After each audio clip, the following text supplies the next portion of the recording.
trouve que ces réunions, justement, tout le monde se retrouve et là, tout le monde parle, échange. Et on peut trouver justement des solutions grâce à ça. On est à l'écoute, en fait, c'est la communication. Nous sommes le relais auprès d'autres parents qui ont besoin d'avoir des réponses et qui passent forcément par nous.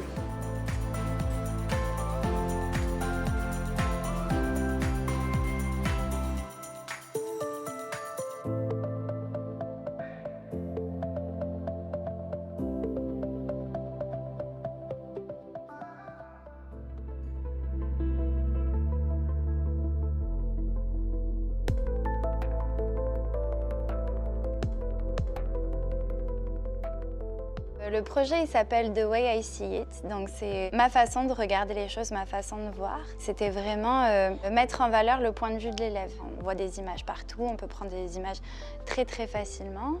Et je voulais vraiment que les élèves, ils aillent un petit peu à contre-courant et qu'ils redécouvrent le temps à travers l'image et aussi la lumière. On devait faire 7 photos de notre journée.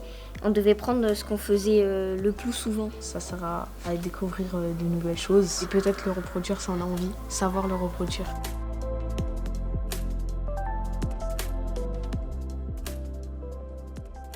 Donc ils ont choisi sur la tablette lumineuse leurs négatifs, les photos qu'ils voulaient tirer.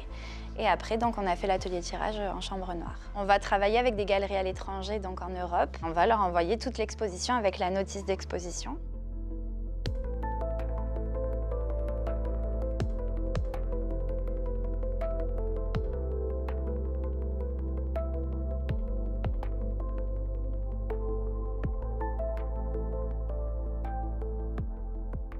Le Théâtre La Colonne s'inscrit assez naturellement sur les objectifs en fait, de la cité éducative. Et cette année, on a développé un projet, une action qui s'appelle la génération citoyenne, la culture en immersion. Génération citoyenne parce qu'on s'adresse à des collégiens et des lycéens. On a envie vraiment de leur donner les clés pour mieux comprendre le monde dans lequel ils sont et pour mieux comprendre comment on devient citoyen. On a été accueillis par la médiathèque avec ce spectacle qui s'appelle Prof Turing. Le fait de venir à la médiathèque, ça a un impact aussi parce que ça veut dire qu'ils sortent de leur classe, ils font une action pour aller vers cette représentation. C'est une autre façon de voir qu'il se passe des choses au sein de la médiathèque et qu'on peut faire, évidemment emprunter des livres, mais qu'on peut faire autre chose. Mais vous pouvez m'appeler tout simplement prof. Prof Turing, c'est un spectacle qui a été pensé pour déjà faire venir le théâtre dans les établissements scolaires. C'est une pièce qui est assez transversale parce que nous, on va parler de la Seconde Guerre mondiale, des mathématiques, du développement de l'informatique et aussi des mœurs, puisque Alan Turing a été condamné pour homosexualité et a fini par se suicider.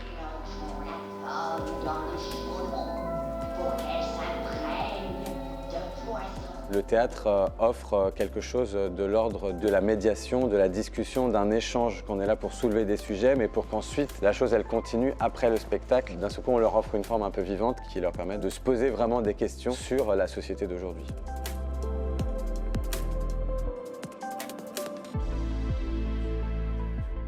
J'ai trouvé ça beaucoup plus vivant finalement qu'un spectacle classique. Ça m'a appris qui était Alan Turing et ça m'a appris beaucoup de choses sur les maths aussi. Donc comme quoi, même un spectacle, ça peut nous apprendre beaucoup de choses. C'est pas commun du fait qu'il s'adresse à nous, que c'est un spectacle interactif qui nous pose des questions. C'est vrai que ça m'a beaucoup émue parce qu'on a perdu un lycéen l'année dernière et pas beaucoup de monde en parle actuellement.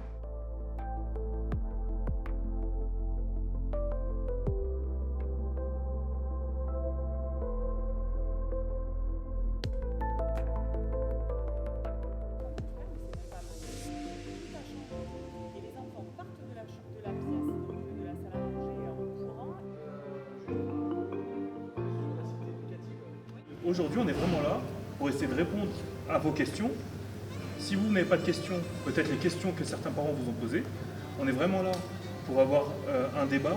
La Ligue d'enseignement, on a une approche bienveillante face à l'usage du numérique des enfants et surtout face à l'usage que vous avez en tant que parent. C'est un sujet qui était important pour moi parce que c'est vrai que du coup moi j'ai tendance à vouloir tout supprimer. Ça m'a permis de voir que ça pouvait être utilisé, mais il faut quand même faire attention et limiter certains accès. C'est vrai que cette réunion, je me suis dit que ça m'apporterait moi personnellement et après moi je retranscris aussi aux autres parents. Et là, pareil, sur Internet, vous avez, je vous invite en tant que parent à y aller, des vidéos YouTube qui s'appellent Dopamine. Et vous avez tous les grands, et Snapchat, et Instagram, et Candy Crush. Et ça reprend pour chaque application le modèle économique, comment est-ce qu'ils ont développé l'addiction chez l'utilisateur et comment c'est monnayé, comment eux ça leur fait gagner de l'argent.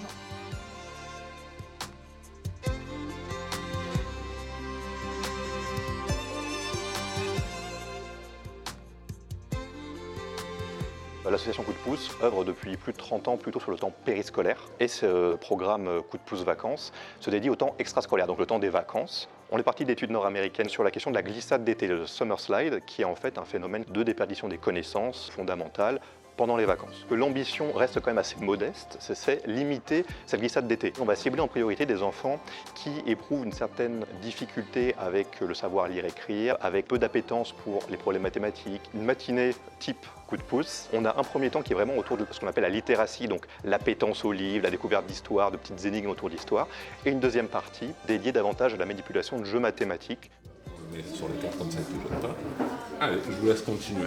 Alors on a tout un ensemble de consignes pour les enseignants pour justement présenter le dispositif et faire en sorte que les enfants et les familles voient les clubs Coup de pouce pour ce qu'ils sont, à savoir plutôt une chance, des ateliers sympas, ludiques, agréables.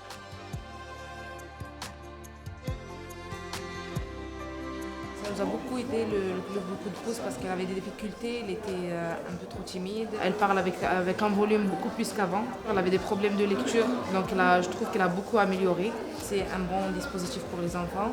On va avoir la possibilité de générer des envies, du plaisir qui aidera ensuite pour la réussite scolaire.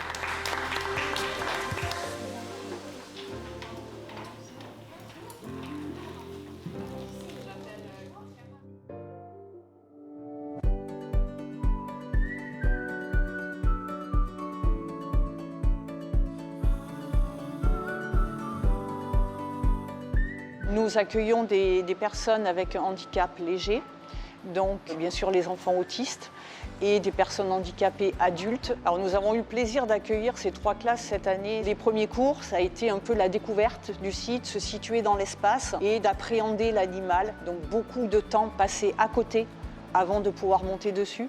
Je ne vous cache pas, quand j'ai vu les premières séances, j'ai dit les enseignants ne vont pas y arriver. Et en fait, au bout de la 2e séance, ils étaient tous apponés. Comme quoi, le cheval est quelque part magique. Et je crois que l'envie était tellement forte qu'ils ont réussi à surmonter leur angoisse et leur peur pour certains.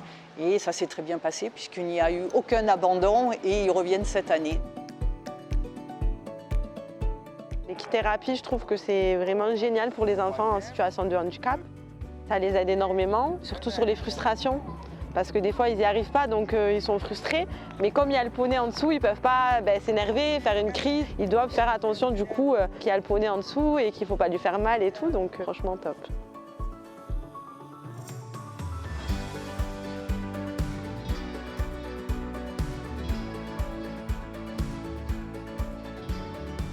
Nous avons pu mener une expérience dans 3 écoles différentes sur le temps périscolaire. Et l'idée pour nous, en tous les cas à l'UMETIS, c'était de travailler l'accès à la culture, de permettre à des enfants de toucher des instruments, aussi dans un travail d'écoute et de cohésion sociale. Le groupe arrive à s'organiser petit à petit. À la dernière séance, par exemple, ils savent ne serait-ce que s'installer ensemble pour jouer, rester calme, écouter et suivre des consignes. Aujourd'hui, c'est une belle journée puisque à l'occasion du carnaval des 3 centres sociaux, nous avons pu proposer à ce groupe d'enfants de participer et de faire leur premier spectacle.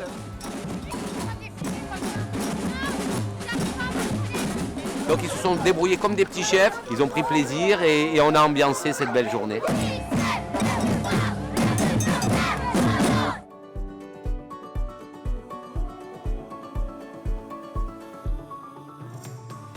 Je suis pas d'accord. Donc tu penses que nos sportifs, oui. Et puis, la musique, je l'entends depuis. Au départ, on croit la musique.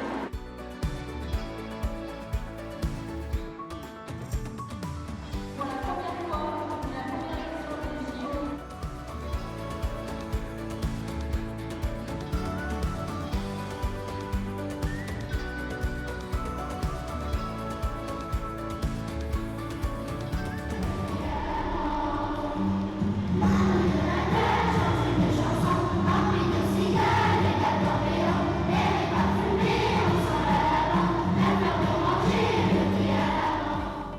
La cité éducative, ça nous permet vraiment d'ouvrir le champ des possibles et de nous permettre de réaliser des choses qui, en fait, d'ordinaire ne pourraient pas être du tout réalisées.